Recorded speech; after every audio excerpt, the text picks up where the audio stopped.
my first real opportunity to crack a mic was doing sports updates with Dave as my boss on WHCL. So without Dave, there would be no Frankie V. So you can put that on your gravestone someday.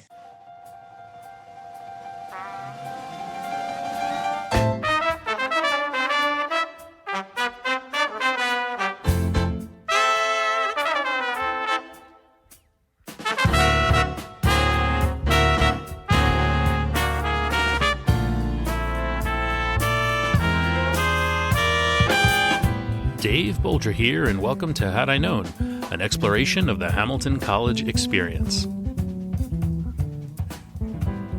This week's guest is Frank Vinci, class of 2001.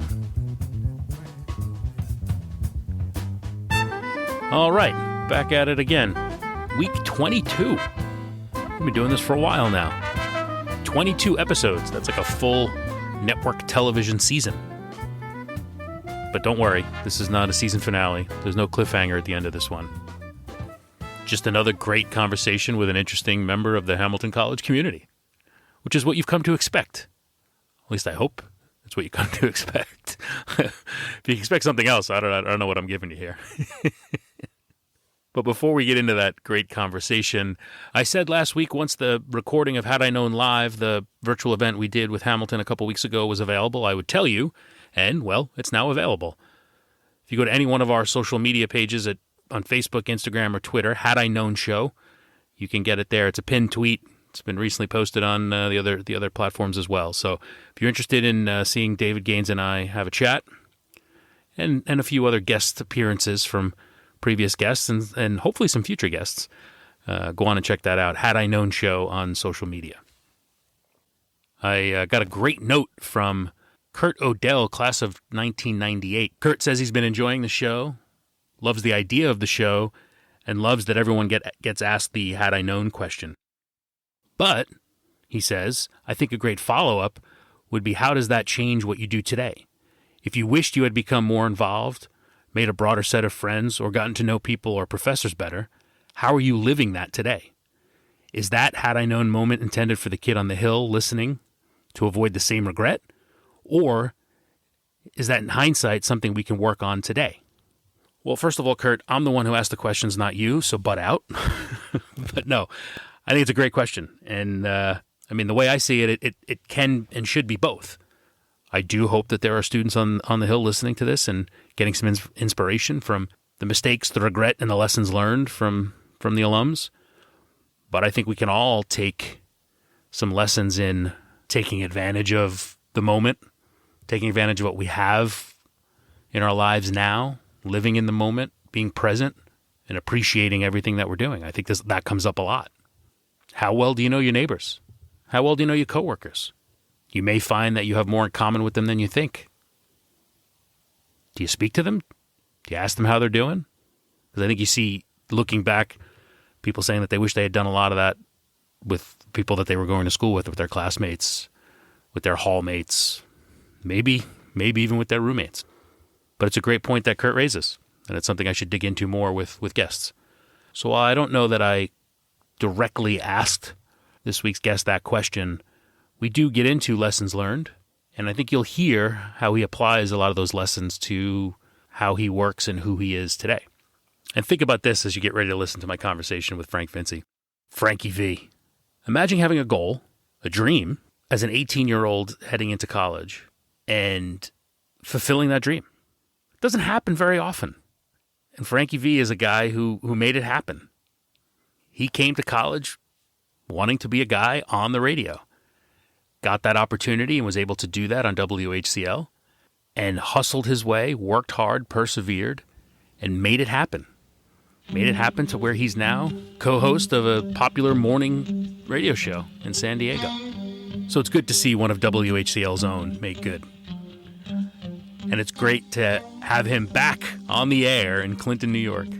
So enjoy this one. Here's my conversation with Frank Vinci, Frankie V, class of 2001. So how you doing, man? I'm good. Can't complain. This is good. I'm fortunate. As good as we can be in 2020. Yeah, I hear you. I'm catching you at the right time. You're blowing up between between your tongue and Miley Cyrus. You're having a viral moment here. That's been cool. The tongue thing was funny. The Padres, obviously, right now in 2020, they don't allow anybody into the stands, and they had asked myself and my co-host Gina if we wanted to put our like cutouts at a game, and it was funny because we figured we'd be there for one game, and then a bunch of people were like locally because it was on like Fox Sports San Diego, and like people were like, I think I saw you. It was kind of cool. And then when they announced that Petco Park, where the Padres player is going to be, where the ALDS was going to be played, I'm like, oh, there's no chance we're going to keep our faces up there. And they were. And the funny thing is, I stuck my tongue out when I took that photo. I'm like, there's two things that are going to happen. I'm going to get no airtime or something funny is going to happen. And sure enough, in the Yankees game, they stopped on me, zoomed in on me. There's like a lot of funny cutouts here at Petco Park and stopped in my face with my tongue out. I mean, it was like from college friends to high school friends to radio people to coworkers. Everybody was just reaching out like, what are you doing right now? It's pretty funny. You're the face of postseason baseball. It's awesome. For sure. And the Miley Cyrus thing was cool. She reached out to us last week. We had a little interview, and it's just funny what goes viral. We talked to her about random stuff, and she brought up something about her dog biting the cords at The Voice when she was first a judge on or whatever. And next you know, that article ran. And I mean, it's been in multiple countries now. Like if you Google Frankie V, Miley Cyrus, like it's just like from Germany to Russia to England to France, then all over America picked up this article, and I was like, that's kind of cool. Blowing up. Trying to make Hamilton College proud. And I think even more impressive was her hitting on you. Yeah, that was actually awkward. It completely threw me off at the beginning of the interview. It's like those moments that like you forget like what we get to do for a living and how cool it is. Cause like, you're getting to do these interviews and I'm interviewing artists and things happen. It's like, oh, whatever. And then like your friends will see and like, bro, was that like really Miley Cyrus or like, certain things that I'll do in my life. Like, did you really just go to Jennifer Lopez's house for some music release party? And it's like, but in the moment we're all just working, right? And it's like, I'm just a kid from Framingham, Massachusetts that went to Hamilton. And it's like, I stop sometimes. I'm like, wow, I really just had a champagne toast with Mariah Carey at her album release. It's like these moments that like are just so funny to me looking back on them. But like when they're happening, you don't think of it. And then you see other people like, is that really you that did this or that? It's just kind of a cool career. So in that moment when Miley Cyrus is asking if you have a girlfriend, I mean, it seemed like a real honest reaction from you, like, yeah, I do, and oh God, what did I say or what did I do? Am I in trouble? Yeah, and then she just keeps going, like, kind of punching at me. I was like, so my producer was in the room. He's like looking at me, like, what's going on? And then it was actually funny because afterwards he got on and he's like, I'm also a Taken man. It just turned into this big like comedy thing. But the cool thing about that is if I ever see her at like a red carpet or anywhere else, like she'll remember that moment of 100%. Crazy. 100%. As well. That's awesome. For sure. So I want to get into how you end up interviewing the likes of Miley Cyrus and doing toasts with Mariah Carey. But let's go back to before where it all began. How did you go from Framingham to Clinton, New York? It's funny. I always wanted to do sports radio. That was my goal, or sports TV. And I remember, I think at the time, you were the sports director, right, at Hamilton at one point? Yeah, I'm going to take credit for giving you your start in this business. Yeah, absolutely. I was just going to say, I'm going to get to that in a second and let everybody know that you were the one that gave me my first.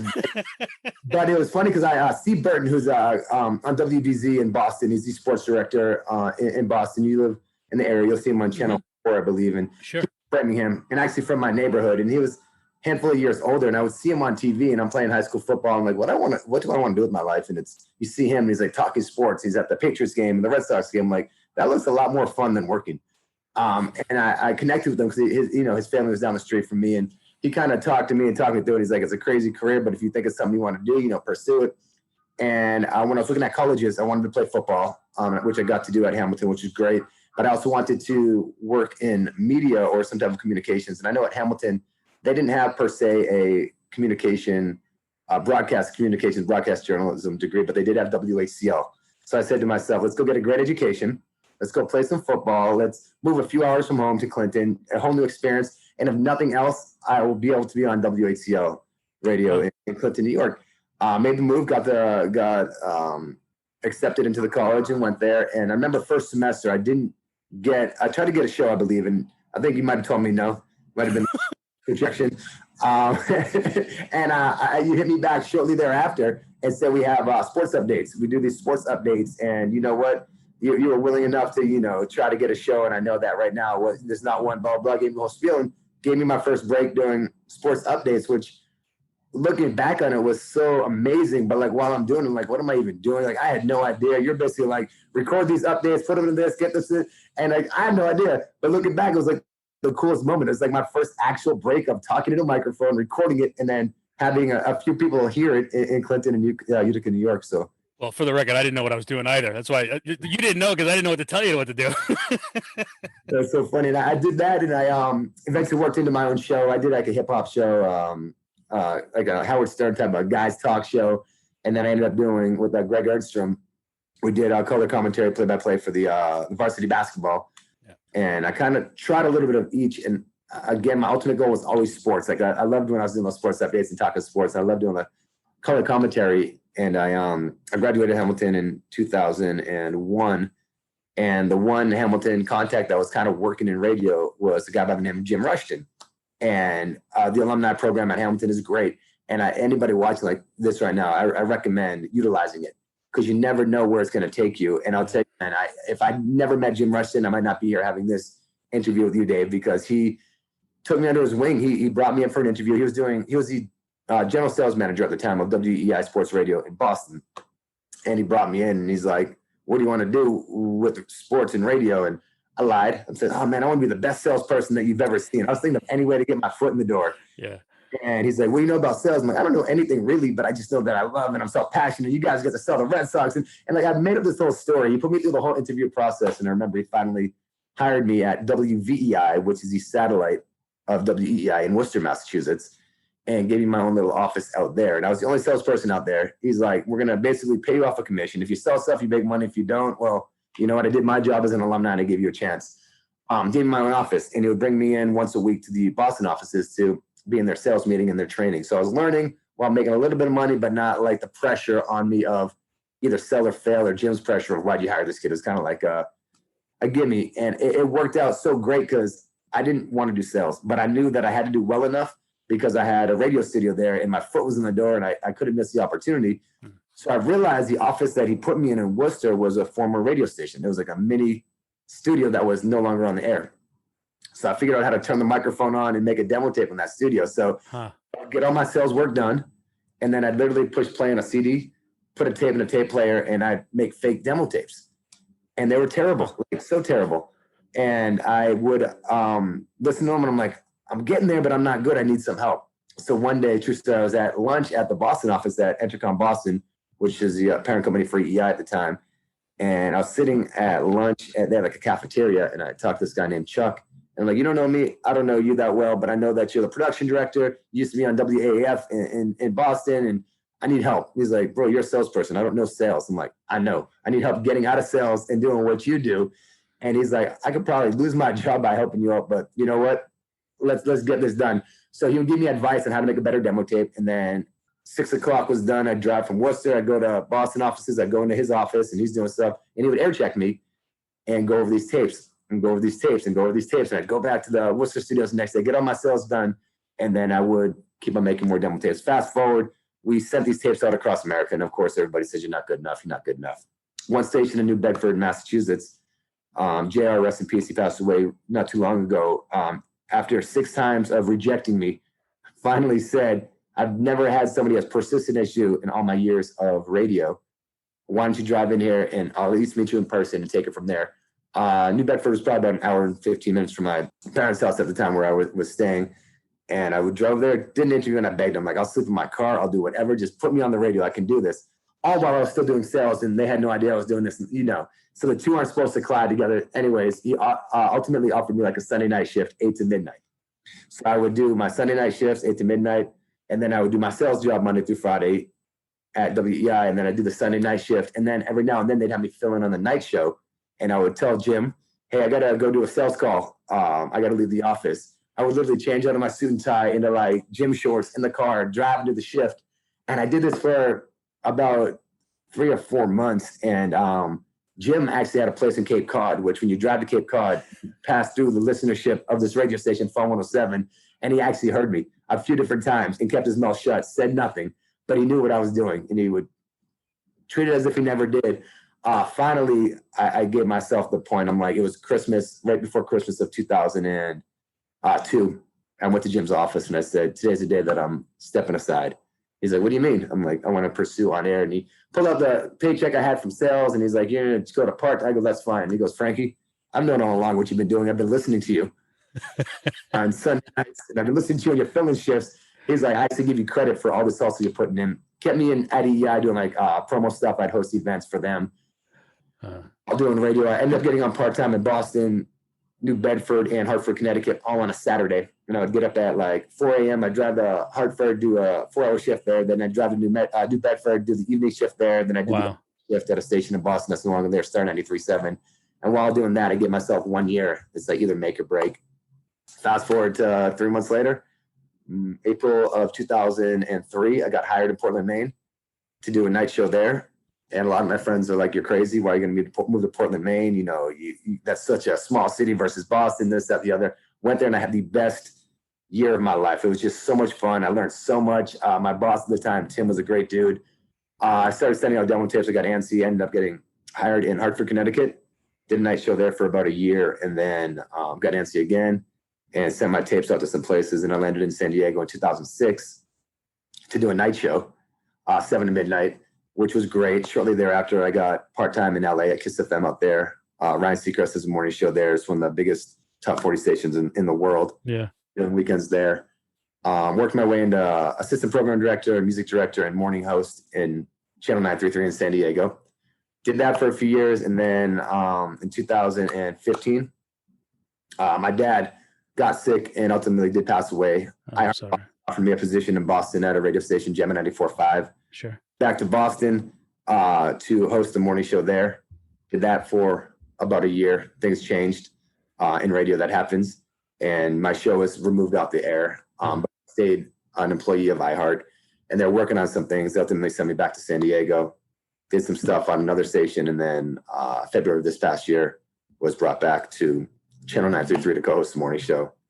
Again, there. I'm also assistant program director of the hip hop station in San Diego and heard nationally on about 20 different stations through the iHeartRadio umbrella. So that's my nutshell since Hamilton. That's a hustle, man. That's a hustle. That's pure hustle all the way through. But a fun one, you know, and that's what I always say to people that are like, you know, complaining that this is hard, this is tough. It's like I didn't just get to where I'm at by it just happening. You didn't get to where you got to doing what you're doing by just graduating Hamilton and thinking because I got this cool degree and, you know, here we go. It's like you still got to put that to use. Yeah. And I think in the radio business, especially on-air talent, I don't think a lot of people realize what a grind it can end up being and moving from city to city. And, you know, I think, you know, for you to land something in Boston pretty early in your career is a testament to you because, you know, a lot of people, it's one of the things, because I thought that's what I wanted to do when I first got out of college. And I realized pretty quickly, I probably didn't want it enough to be willing to either stay in Utica, New York, which I had an opportunity to do, or move to, you know, some city I'd never heard of before. And I okay, if I think I want to be in New York and I'll get a quote unquote real job. Because I don't think I had that hustle in me. But I'll tell you though, it is a hustle, but it's such a fun one. Like looking back, I was in Portland, Maine for that year and a half, or whatever it was. It's like, dude, those are some of the best times in my life. You're in a small city on the radio. I was terrible, but you felt like you owned the city because you were the only game in town. You know, everybody's like, listen to you. And then I went to Hartford. We had fun. And then I've been fortunate for, besides my 1 year in Boston, 14 years of longevity, knock on wood, in San Diego has been fortunate because a lot of people in our business do move around consistently. Yeah. Able to turn San Diego into a home after, 14 years. And, it's basically like living in paradise. So, I think you won the lottery there, my friend. 100%. And, it's funny you said, because my boss, when I was in Maine, I had gotten an offer after being there for a couple of months and I was all set to accept it. And he said, Frankie, it's a microphone and music and you got a personality, but you got to develop it some more. And he goes, and I promise you, if you stay in Maine a little bit longer, you'll eventually get to the point where you can write your plane ticket to whatever city you want to work in. And I always had the hunch in my head that I wanted to work in California, even if it was for 1 year. I just wanted to try San Diego or LA. Those are the markets that you hear about. It's like, that sounds like fun and cool. And it's California. And sure enough, in 2006, I applied for the job and I got it. I wouldn't say I wrote that ticket directly because it took some hard work to get there, but it was like, he was right. If you just work harder where you're at and aspire to be where you want to get to, you can set yourself up to basically write your plane ticket to wherever you want to go in whatever career it is. And then the national bit of the gig you have. Talk to me about that a little bit.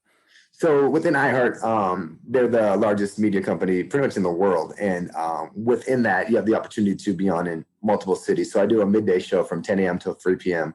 for the Rhythm CHR stations. So kind of like the hip hop stations. Yeah. I do a show that airs in cities like Tucson, Monterey, where else is that? A couple places, El Paso, Texas. So it goes off to a bunch of different cities, which is really, really cool. And then on the weekends, there's another type of rhythm format setup that I'm on, and I do shows from Austin, Texas to Portland, Oregon, and throughout. And then I'm also on in Kiss 108 in Boston. So basically, we're able. There you go. You're coming home.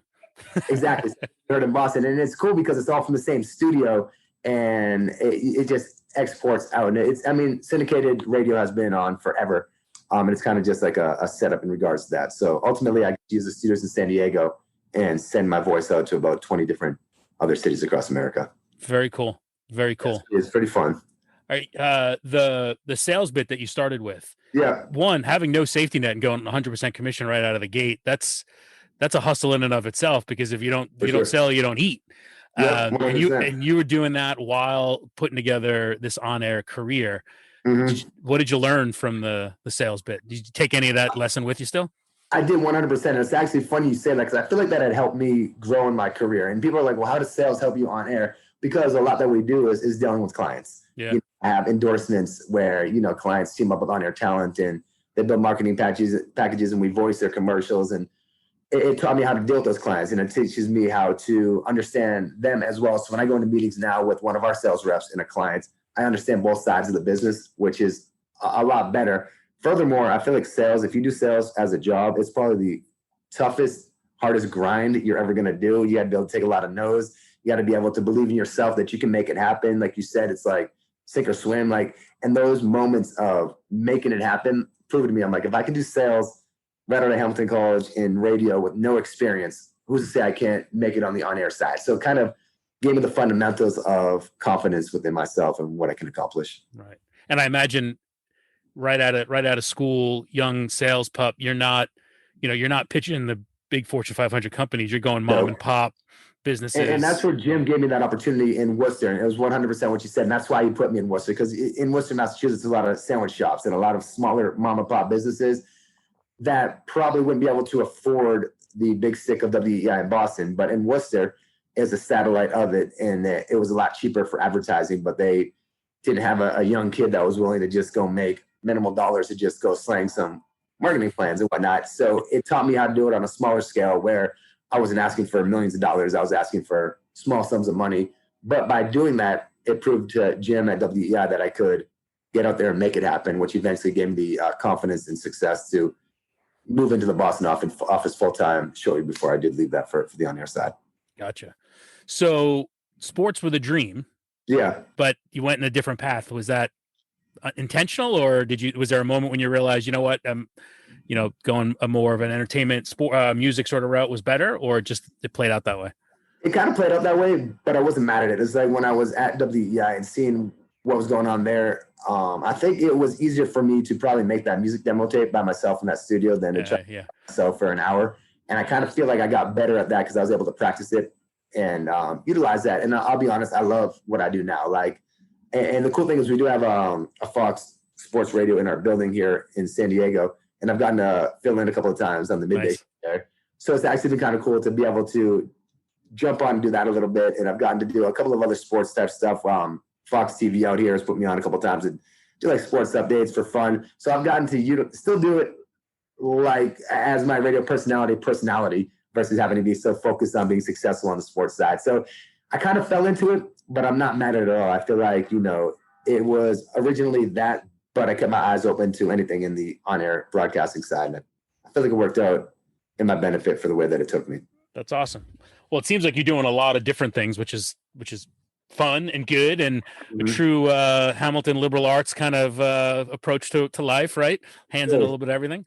Yeah. What's something that listeners of radio don't know about the work you do?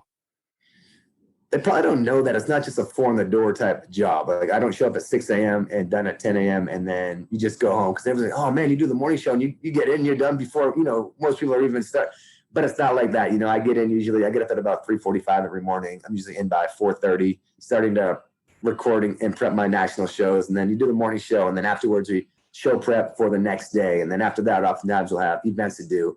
I'm also the assistant program director and music director on the rhythm station. So I'm talking to record reps and I'm talking to sales about that and putting together some marketing stuff for that station. And then, you come home, you do your stuff, and then it's time to prep at like 6 or 7 o'clock the next night for the next day. And, we send ideas to each other, my co-host and I, like, here's what I did today. I did a interview with my guy Dave from Hamilton. And it's so cool.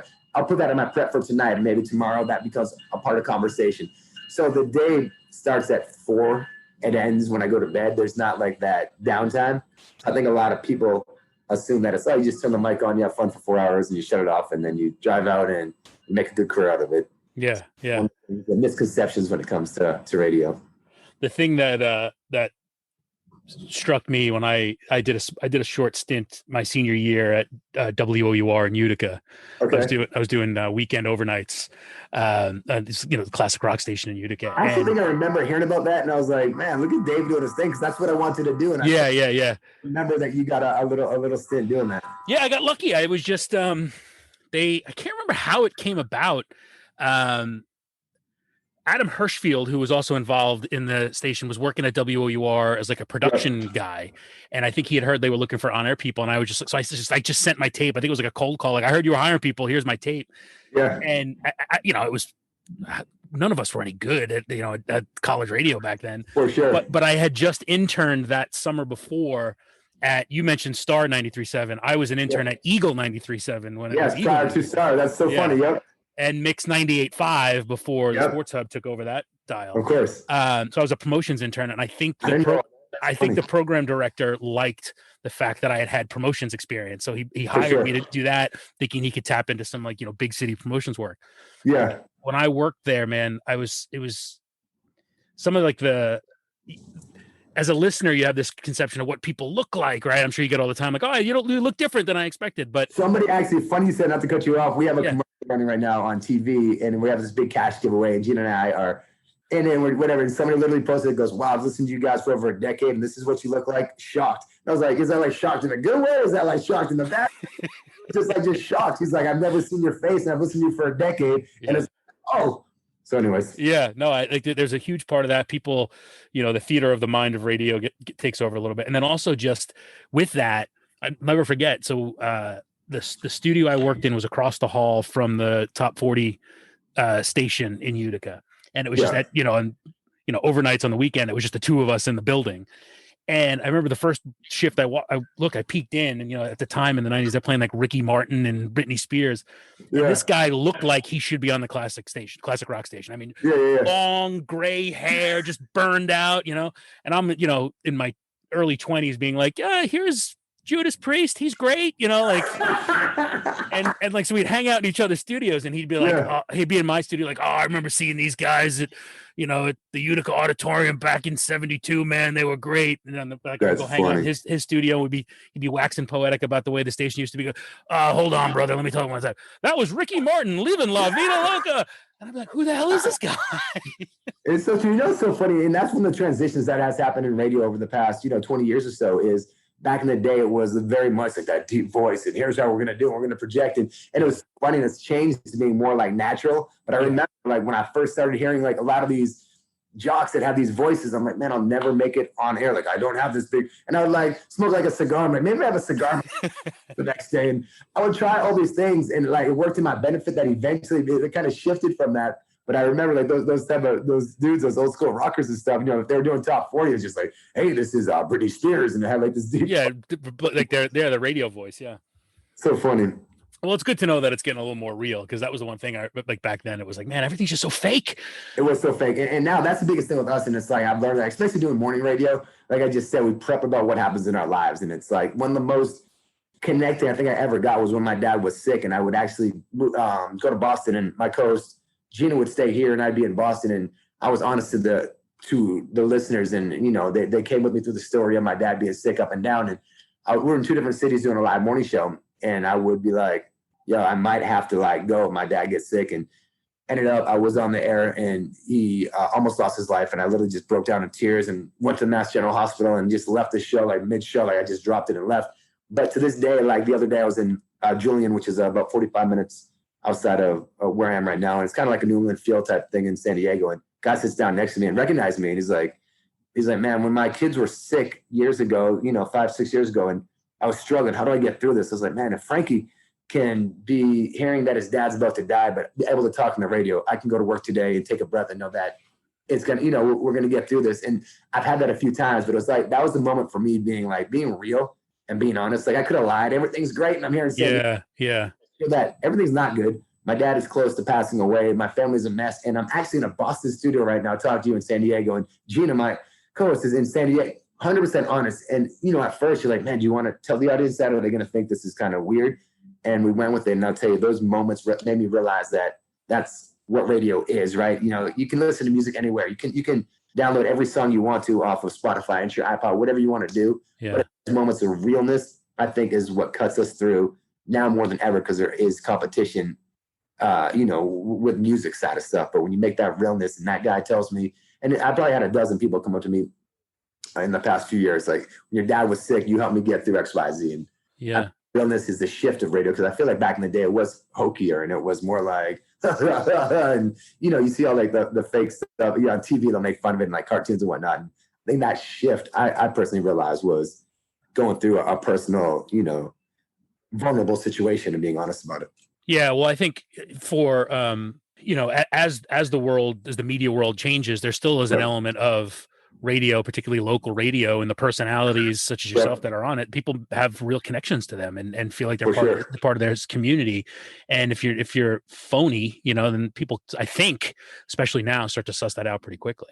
And the other cool thing is social media. Like, about the Miley Cyrus thing, about the like all that's through social media. Those are stuff we talk about on the air, but then we bring it to life also on social media. So it's kind of cool to know that, talking about what do people not know, is that my day doesn't stop. And half of it is because I live it as well on social media and other things, because when you stop listening at 10 in the morning, I want you to get excited to listen again tomorrow. So I want to show you that I went to the pumpkin patch with my girlfriend, or that I spilled coffee on myself and made a mess, or, I learned how to bake bagels the other day because I was bored, and I was like, let me Google a healthy recipe for bagels, and I put it on social media. But these are like the moments where I'm just me, and I'm just home, and I'm bored too, because we're in a pandemic and there's only so much you can do, and what I'm doing.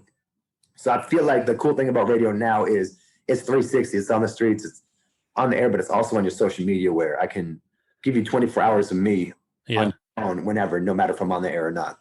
Well, I was going to ask you about that. Do you feel pressure to have to do that now in the way the world is, that it's not just the shift ends, you close the mic and that's the end of it, that it has to continue into social media to keep your audience engaged?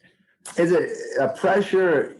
Not like to the point of like, oh my gosh, I'm freaking out, but I do know that I kind of have to, so it's a fun pressure. I enjoy doing it. I'm sure there's many people in my position and others that don't want to live their life on social media. They want to put it away. I don't mind it. I think it's actually kind of cool. It's intriguing to me that people care, or that you'll post something and people will actually comment and then talk about it on the internet. So it ties together well. I enjoy it. I don't know if I'll enjoy it forever, but I think at this point, the social media, I do enjoy it. And, I get excited to post something cool or give an experience that somebody else might not get, and know that they're getting joy out of what I'm getting to do too. So it's kind of cool in a way for me to tie it all together. That's awesome. Does so you guys are back in the studio? You didn't go remote, or did you go remote and then went back, or how's that been working? No, I didn't go remote at all. It's actually, my wallet's over there, but I have they gave us these cards. They're like literally, if I got pulled over at any point because you're not supposed to be out at this time or doing this, like you show it to a police officer and we're cleared to work. We made the decision as a show. I do have a setup that they put in over here that I could go live right now. I could push a button, literally jump on live in San Diego if I wanted to. But we kind of made the pack as a morning show to be like, let's just come in here.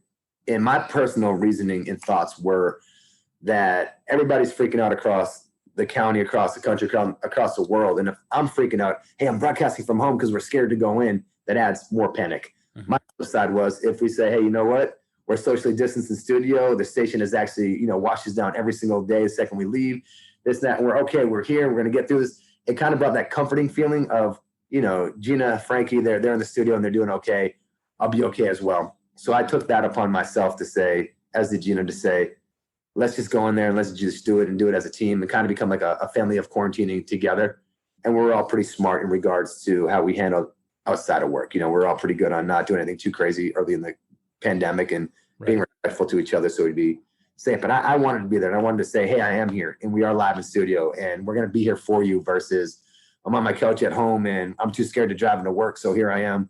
Because, you know, I didn't want others to say that look up to us or listen to us to be like, crap, if they're scared, I should be scared. Sure. Yeah. And this all went down relatively early in your tenure together, right? You and so Gina and I were together for 5 or 6 years previous. Oh, okay. Went back to Boston and came back, but it was about less than a month after coming back to Channel 933 because I was doing mornings on Jammin' 95.7, our sister station out here, and some things changed and they brought me back to Gina at the end of January, and then it was like the end of February when this thing called the pandemic was in order, and then the thing shut down in, you know, early March. So it was like a little over a month before, like literally cracking the mic again on 932.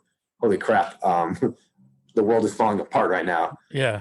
But it's been cool in a way because, you know, it's different. You don't have as many people in their cars going to work, but we have a lot more people now on the app, the iHeartRadio app. You can stream us and listen there. You can listen on your computer, and we've seen the numbers of people wanting to stay with us. They're just not in their cars. So it's cool that people wake up, and even if they're with their kids or with their dogs, they have us on in the background. So we see that. Yeah. And it's kind of cool. And it's kind of cool to reconnect with the audience in a different way because, you know, we've had to adjust our content. You know, it's been a shift, but I was liking it to like going to the gym. It's like you can power lift all you want to, but that doesn't mean you'll get high reps with the low weight. You kind of adjust your body to adjust to that. And, you know, sports analogy, but I kind of feel like that is how we are too. And as people are getting back out there and it's going to happen back to normal event, as close to normal as we get eventually, I feel like what I'm learning now as an on-air talent will help me shine even more in the long run. How do you get, I mean, you worked with her before, but whether it's Gina or somebody else, there's got to be with any two or multiple human beings, there's a getting to know you phase and a building up a chemistry sort of phase in a business that's built on making sure you and your co-hosts have chemistry. How do you do that without, I mean, is there a off air sort of practice runs that you go through with people? You know? It's funny you say that. When I started with Gina in 2010 doing mornings, which a decade ago, I was coming from the night show and I was like the number one night personality in San Diego and doing national shows and on in LA. And I thought I was a man. And Gina was on a different morning show that was super successful. And she was a part of that show and they brought us together. And we were kind of friends beforehand, but it's like, there's a difference between grabbing some drinks and being friends and like seeing each other every morning at 5 a.m. and battling together. And we always say like our first 2 years, we almost killed each other. It was like difficult, you know, between me thinking this and Gina thinking that and not getting it down. At one point they had us come in at like 4 a.m. and they would make us just talk for 15 minutes nonstop. Just talk.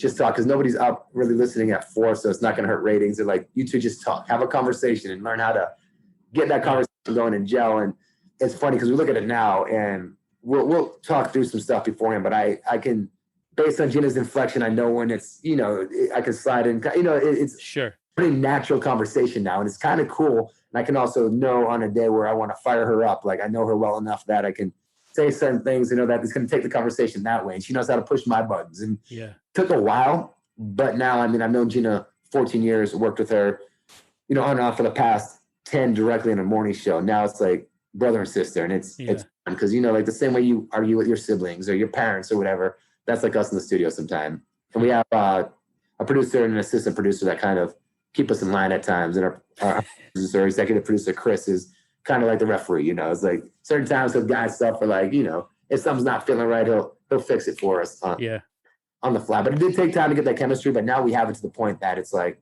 I could have a cover like this, not see her face, but be able to have a smooth conversation. That's great. You mentioned before looking at the numbers on streaming versus you know, what the ratings look like. How deep are you involved in looking at the numbers? Do they ride you pretty hard on that? Are you involved in analyzing the ratings and what to do? Yeah, I mean, it's funny in two different ways because one is for the morning show itself. I used to be the assistant program director and music director on the station. I'm on Channel 933, but I'm no longer doing it they're just on the hip hop station. So for the morning show, we'll analyze numbers just for the morning show, which is a lot of content driven and what bits are you doing and what's working and what's not. You can tell when people tune in and tune out. That's directly from the morning show content. Now on the rhythm station that I'm the assistant program director on, we look at the whole station and what songs are working and which record labels are push the songs that we should be playing or not playing. And it's a whole different scheme. So yeah, we can see a lot of different things. We do a lot of testing on music and a lot of testing on bits that we do. We can kind of see the ups and downs of those. And through those, we make the best decisions to get better at either selecting the music or get better at selecting the content we do and how we explain it. And then comes the ratings, and the ratings are stressful. I mean, we get weekly ratings in a market this size. We get weekly ratings, which after 4 weeks becomes a monthly becomes quarterly, becomes a yearly. And it's pretty strenuous. It's been different now in the pandemic because I feel like it's scattered because everybody's routines are different. Yeah. Or, the pandemic, everybody had their same morning routine. You get up at 5, you drop the kids off at school at 6:30, you have an hour commute, 6:30 to 7:30 is your time, and that doesn't change. Yeah. Now you're going to change your stations, but our goal is to gravitate our content to make you want to gravitate back and stay longer with us. Now the pandemic, your hour and a half commute is 15 minutes, 10 minutes, 5 minutes if there was a commute. Sometimes you're not even going to work right now, you're working from home. And the difference for us now is trying to find ways of driving you back to the app. When you get out of your car, make sure you stay listening in because we're going to be talking about, boom, in 10 minutes, iHeartRadio app, Channel 933, listening in. So it's different trying to find ways. And through that, we see different numbers that we're kind of graded on is how many people are going to the app once they shut off the radio. How many is this? So I guess a long-winded answer to your question. Yeah, we dive in pretty deeply. Yeah. Two sides. One is content and one is the music and promotions that we do. It gets stressful. It's kind of like a sales job where, you're always rated, you're always trying to hit that budget, you're always trying to hit that number. But on the same hand, I believe in the fact that if you work hard, putting good content out there, people are going to come back to you and want to stay listening. And how are you guys doing ratings-wise? Well, it's good. And like I said, it's different because we're seeing a lot of the streaming numbers and how high those are. Yeah. It's been a challenge for sure during the pandemic, but for all radio stations in general, because it's going to be up and down with the ratings because everybody's schedules are different. But we're doing well. It's exciting to be back on Channel 933, exciting to be back with you, and exciting to see people reacting to what we're doing. So it's been good. Well, it's no different on television and a lot of other media as well. 100%. It's been the world's, a lot. The digitalization of our media consumption has been happening forever, but this pandemic has just, put the gas pedal to the floor and accelerating how people act. So, but I think, being with Clear Channel, being with iHeart, I think you guys are well positioned because they do a hell of a job with that app. And yeah, for sure. The app was one of the first. So, I mean, it's heavily marketed to success for this transitional phase of, media listening, which is pretty cool to be a part of the company making a lot of these moves. How do you like the programming side? I like it. It's funny. At one point in my career back about 2010, when I was music director in nights on Channel 933, it was brought to me, do you want to go and become a program director, or would you rather focus more on trying to become a morning talent? And I've always enjoyed the talent side first. That's what I wanted to do. I kind of early on, honestly, got into the programming side because like any job, the more hats you can wear, the better opportunity you have to maintain a job if there's budget cuts. And right. The music side, and I was doing a night show 7 to midnight, but I would be in there at 8 a.m. to be at these music meetings. And I was driving to LA and doing a Sunday night shift there, and I'd be in at 8 a.m. on a Monday for the music meetings. And it wasn't like I was getting paid extra to do it, but my goal was to learn it so that if an opportunity was to arise, I could move into that position and then give myself more value so that if budget cuts come, it's like, all right, well, Frankie's doing this, and this, like on to the next. And sure enough, my assistant program director and music director at the time of Channel 933 got promoted to program director, which opened up the positions below him. And that's how I kind of worked my way in. But I set myself up for 3, 4, 5 years of getting up early every morning and going to these meetings that I wasn't getting paid for just to learn. But I love it. I love talking to record reps. I love hearing the marketing plans they have for artists. I love hearing music before anybody else and giving my opinion on it. I love coming up with creative promotions at times for radio stations and seeing it succeed. And just little things like that are different than being on air and telling a story. It's creating a full package, and it's cool to drive around and know that something's coming through the speakers, even though I'm not on the air. Like I had a part in creating that. Yeah. It's kind of fun. I like both sides a lot for sure. Well, I'll tell you on the promotional side, having worked in advertising my whole career, I've booked many live reads and radio promotions in my day for many brands, and you can tell right away the talent that gets it and the ones that are just reading the script handed to them and then moving on to the next thing. And when get someone who really appreciates it and can turn it into something with their personality, it makes all the difference. And Advertisers love that stuff. And I'll tell you what they've noticed, speaking about like diving into data, the biggest data they notice when it comes to advertising is when it's a on-air personality talent endorsement, it's a lot stronger, because if we believe in it, and we'll turn down endorsements if we don't believe it's like something that's we're believing in, we won't do it. So I think our listeners gain trust in us. And you know, I have a bunch of endorsements right now, and I get to use the product and I get to drive that car and I enjoy it. And I'll tell my true story. Like, you know, I'm endorsed by a Toyota dealership out here right now, and I'm in with their new Camry to drive around. And it's funny because my buddy yesterday is like, bro, this is what the Camry, these look dope. I'll let you know. And now when I talk about this on the air, you know, in their commercial that they're buying the advertising, it's like, hey, I went to OB to grab some lunch with my boy, and when I pulled up in the 2020 Camry, he was shocked at how it looked. And it's like, yeah, and this is a price point. And it's like that realness comes through. So now you hear it that way versus just those deep voice guys. And those ads work as well, but they've noticed data breaking it down is that when we believe in it and we get endorsed by a client, as you know, those reads and the talent gets into it, it sells it through tenfold. And then you get to get a car out of it.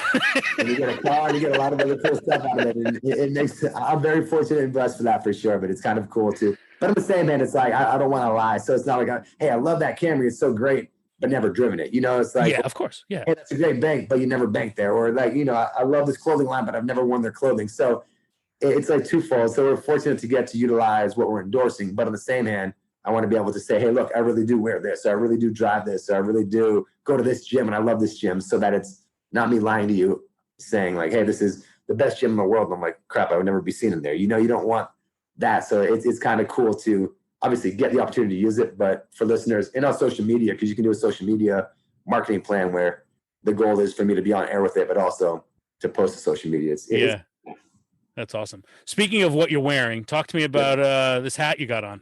My hat, my shirt. Oh, and the shirt. All right. Look at it. All right, talk to me. What are we looking at?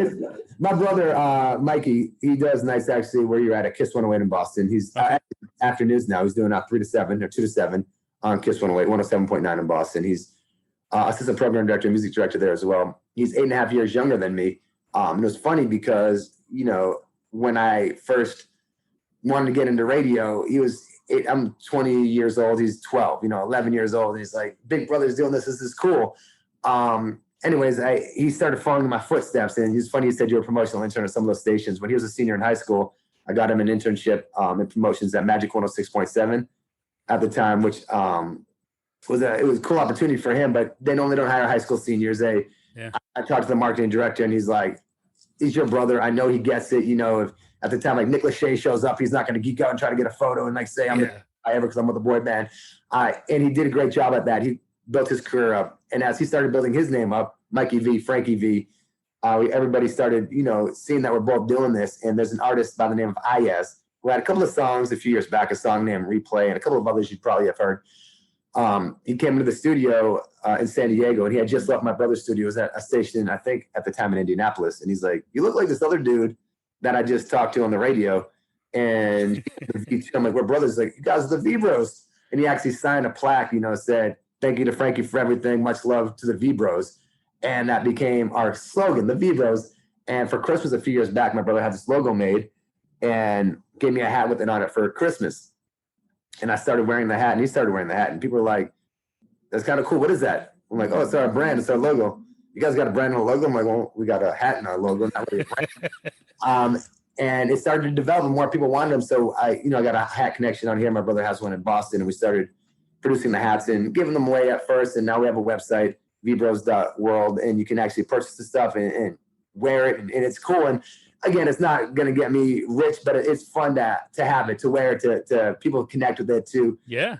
Sometimes in one of the big restaurants in Little Italy called Barbusa, the executive chef there is walking around with this exact hat on a packed Saturday night. I'm like, bro, high five. So it's kind of cool for those moments. Yeah. It's cool, like when the Miley Cyrus video goes viral, and it's like, here I am.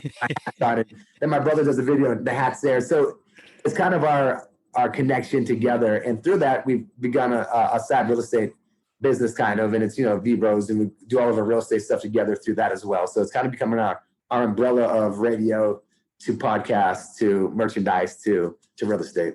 The constant hustle with you. It is, and it's fun, and it's the cool thing about having a younger brother that's doing well because he's always pushing me to do more. When I see more of his friends wearing these hats, like I got to go get another order done and have my friends wearing it too. So I definitely hustle. It's definitely a cool thing. I'm definitely fortunate for all those opportunities, and it's definitely cool that I have a younger brother that followed in my footsteps and kind of pushes me to continue to work hard. Are we going to see or hear you guys join forces at any point? That would be an awesome goal. You know, it's funny, when I went back to Boston for a year, we started, that was in 2015, right before podcasting really got bigger, and we started talking about wanting to do it. And then I moved back here, but we always talk to each other, you know, on the phone saying, man, we got to figure this out one way or the other, like a coast to coast type podcast. So it's nothing that's etched in stone yet, but it's definitely a conversation him and I. All right. I was going to ask you about podcasting. Is that an element on the morning show? Do you guys have pressure to make part of that available, or like how's that all working? So we do. We had been doing them, then kind of stopped. We got to get those back going again. But with the pandemic and the craziness and kind of getting in and out of the studio as fast as we can, just with the way that things are, we have it. But we're going to get that started back up for sure. But that's definitely one of the elements. iHeartMedia is huge right now in the podcasting force. You know, considered one of the biggest in the world at that as well. So they're definitely goals for all under talents to have a consistent one. So we have an inconsistent one right now that we'll bring back to make it more consistent. Gotcha. As well, then there's the opportunity for the V Bros. That is true as well, and that's what I talked about on the. We're both in the iHeart for iHeartMedia, so we definitely have thrown our shots out there a few times. There you go. All right. At least get some opportunity. I'll put in a word from the advertiser side to say there's advertiser demand for that. See, that's what I need from you, J-Bo. There we go. So you're thinking Hamilton to Hamilton. Make it hey, you talked about the power of the Hamilton Network. There it is. You know what I'm saying? 100%. So speaking of which, I'm blown away by you saying that WHCL was a reason you chose the school. I don't think I've ever heard that before. I think that often, in my experience, has often been like a pleasant surprise when you get there, like, oh, there's this radio station. Let me give that a try. Sure. But it drew you to it. Yeah, you know, I did that interview. I'm sure we all do these interviews, you know, before you go to college. Mine was in maybe Wellesley or somewhere in Massachusetts. You go to a hotel and you talk to like the advisors there, and they talk to you, why do you want to go to Hamilton, and talk you through the process. And I said, you know, well, one, the education's great. Two, I'm getting recruited for football. And three, you got a great communication program, right? And she was like, oh, we got rhetoric and communication. I'm like, what does that even mean? They're like, you know, Socrates and Plato. I'm like, what am I doing here? Like, literally crossed my mind. Like, am I really, you know, my uncle knew the college, and everybody's like, oh, Hamilton College is such a great college, and you're going to love a great education. And I remember talking to her. I'm like, this is not the path I want to go. Like, I want to be on TV or radio. And I said, is there a radio station at least? Oh, yeah, of course. WHCL, we have that, and students are running it, and students get to be a part of it. And I was like, boom, I'll get my education in talking about Plato and Socrates and whatever else we had to learn in that. But at least I knew as I was getting that good liberal arts education, I could find a way of getting on the radio at WHCL. So it was definitely like that. That it was one of the pushing points of me saying, all right, I can accept the fact there's no broadcast communication there, but I could still get my feet wet in this industry while getting a great education. That's really interesting. Well, this is going to air on WHCL, so welcome back. Nice. I love that. 88.7, represent. There you go. So as you think back to arriving on that campus, with all this incredible experience and all this hustle behind you, anything you wish you had known? You know, it's to enjoy each moment of it. And it was tough too, right? Because when you're at Hamilton, you can't wait to graduate. I can't wait to get out there and, you know, Goldman Sachs is having these big jobs. You got all these numbers that you know you can eventually get, and you're trying to rush through your 4 years. And it's like, you know, I hated football practice. I couldn't stand it. But what I would do to go back right now with my homies and have a football practice, right? I know you played football and it went into rugby. It's like you just like those moments of, man, another football practice. Like, I wish I could say, man, I got another football practice to go to. Yeah. So I rush, and that's life in general. But I wish in my 4 years in Hamilton, I slowed it down a little bit and was like, all right, enjoy life. Enjoy the fact you're in a fraternity, and it's almost like okay that you're having these parties, and it's not gonna, you know, like all the things that you think of in college, you get that experience at Hamilton.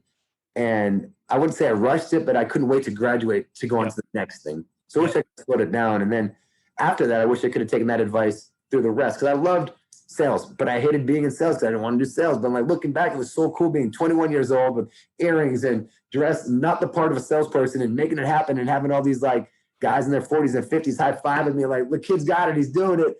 But I was like, let me get through sales. I want to be on the air. And then I went to Portland, Maine, and I think I told you, it was like, my friend's like, why are you going to Portland? And while I was there, I had a good time, but I was so focused on, let me get to a major city. And instead of just stopping and saying, it's going to happen. And I think if you want success, be it in education and academics at Hamilton. If you want success in your career, it's going to happen, right? You're going to graduate in 4 years with a great degree, and you're going to get the job of your dreams. And it's not going to happen overnight. It's going to be a process.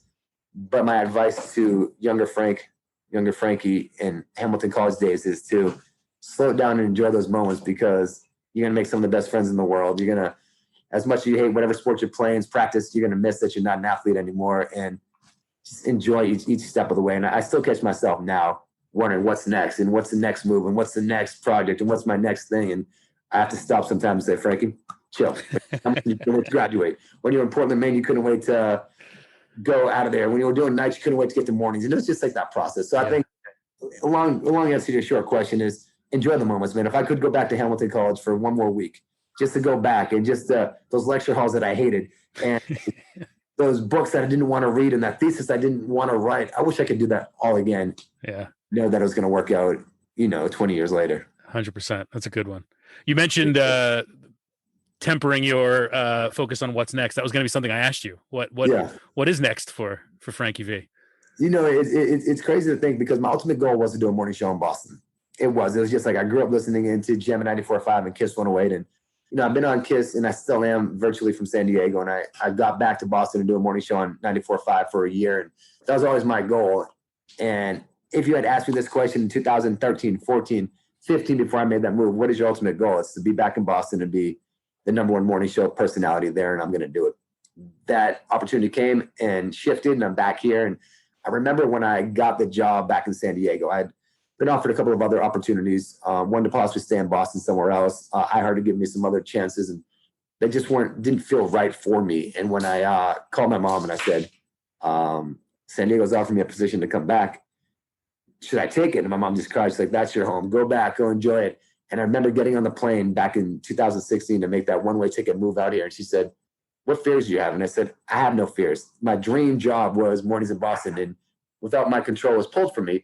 So I no longer have any fears. And with that comes that deep breath of take it as it is. So what's next for me? Just to do the best that I can in San Diego and kick ass here, and know that I'm on in a bunch of other cities from the studio. And I have a cool home market. I mean, it's America's finest city, and I'm on arguably the biggest station in San Diego, on arguably the biggest morning show in San Diego, with arguably the biggest company in the world doing radio. So I think my goal is to just continually succeed as well as I can where I'm at, and also settle into life a little bit more, and not be so focused on what's next career-wise, but more so like what's next for me to enjoy what 20 years of hard work after Hamilton College has kind of brought me.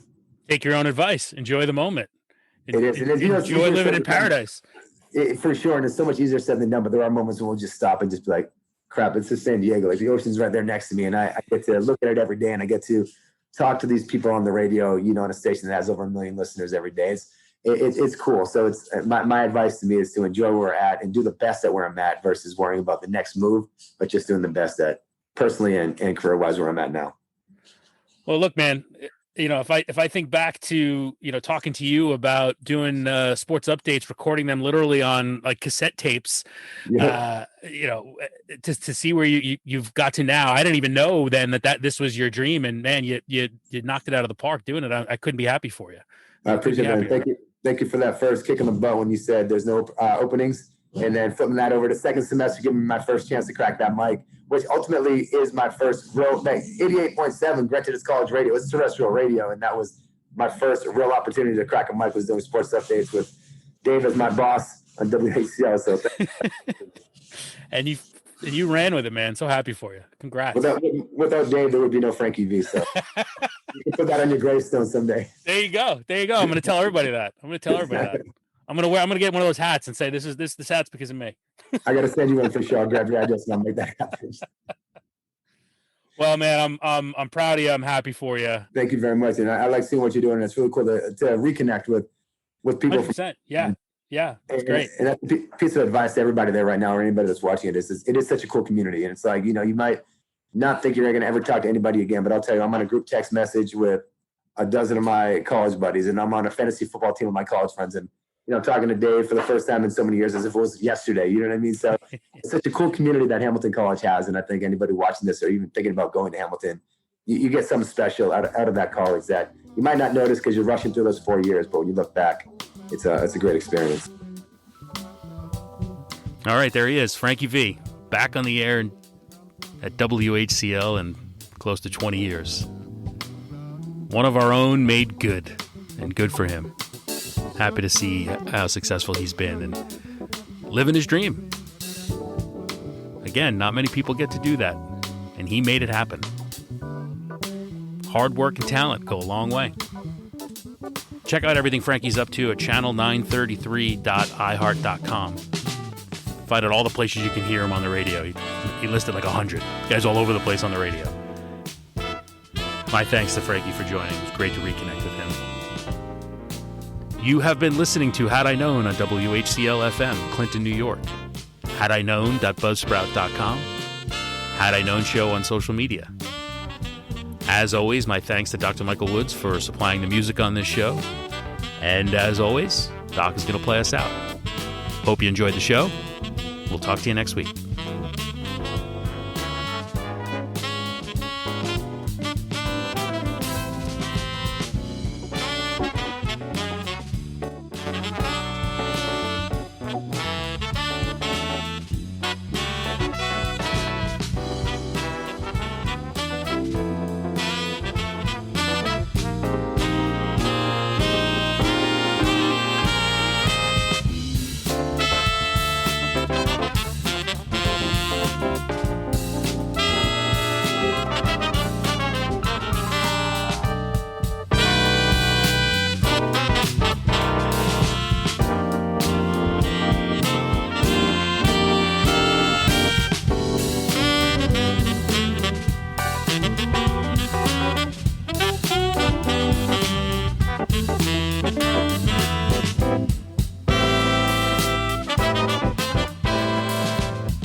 Had I Known podcast show on your radio or take it to go.